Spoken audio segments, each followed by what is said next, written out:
What's up, Raging Nation? How y'all doing? This is Alex Yu. You watching the Raging Nation show. This is the first Raging Nation show since I got back from Asia. I am glad to be back. This is the Raging Nation show for December 12th, 2012. That's 12/12/12.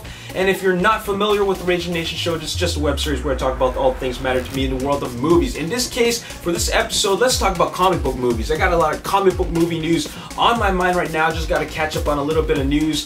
The first thing I got to mention is that Martin Sheen will be reprising his role as Uncle Ben for The Amazing Spider-Man 2. Yes, he's back, and most likely he's going to be back in a flashback sequence, which is not that much of a stretch, just because when you remember the original trilogy, you know, the Sam Raimi Spider-Man trilogy, Uncle Ben was back in the third movie, I believe, as a flashback scene as well. So that's what's happening. So Martin Sheen's back. It's good to have him back. Speaking of Spider-Man, everybody knows that Electro will be the main villain, and it's going to be played by Jamie Foxx, which is cool because I love Jamie Foxx. He's such a great actor. Next little bit of news that I got for you is that Fantastic Four reboot is coming on March 6, 2015. That date is locked down from Fox Studios, and it will be directed by Chronicle director Josh Trank.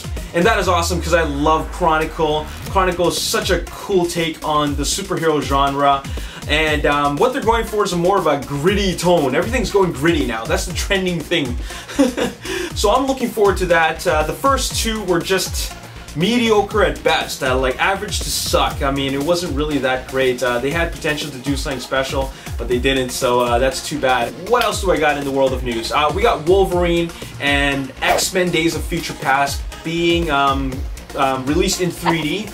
The Wolverine will be post-converted in 3D. X-Men Days of Future Past, I'm not sure if it's going to be post-converted or shot in 3D. But at this point, it doesn't even matter because whether it's shot or post-converted in 3D, they both can look really great. I've seen some movies that are shot in 3D that didn't look great at all. I mean, Pirates of the Caribbean was a really good example of a movie that was shot in 3D but looked really, really poor.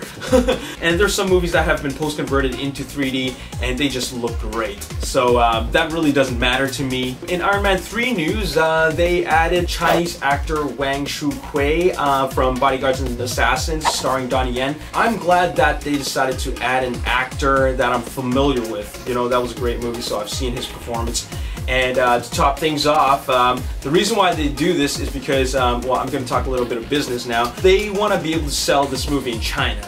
And by doing that, they gotta shoot in China, and they also have to add an actor or actress that is from the Chinese film industry. So that's why they have this actor, and now they can sell their movie in China and make lots and lots more money.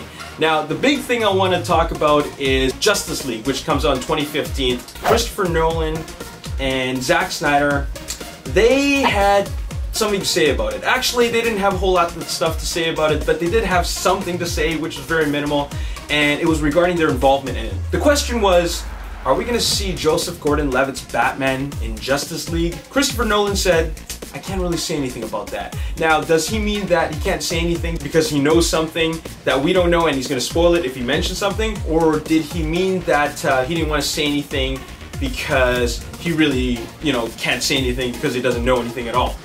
Or he's not involved in it, therefore he shouldn't say anything at all. On the other hand, Zack Snyder mentioned a while back that his Man of Steel, his Superman, has nothing to do with Justice League. Just maybe less than a month ago, he said that he can't say anything about his involvement with Justice League. He just can't say anything. So what does that really mean? These two guys, Christopher Nolan and Zack Snyder, are keeping it really, really hush about this project that is Justice League. I mean, they're not really saying anything because perhaps they know something we don't know, or they're really not involved at all. I don't know, but that's a big question right now. Why don't you guys let me know in the comment section below what you think is going to happen with regards to perhaps Joseph Gordon-Levitt as Batman in Justice League, or Zack Snyder's version of Superman being in Justice League. Let me know your thoughts about that in the comment section below. As always, if you enjoyed this video, hit that like button, subscribe to my YouTube channel, like me on Facebook, The Raging Nation, and also follow me on Twitter at Raging Nation. My name is Alex Yu, and thanks for watching. I'll see you next time. Peace. Like, I see his vision, but then it's got the tone of a Christopher Nolan movie. Like, it feels like The Dark Knight, but then it also looks like Watchmen.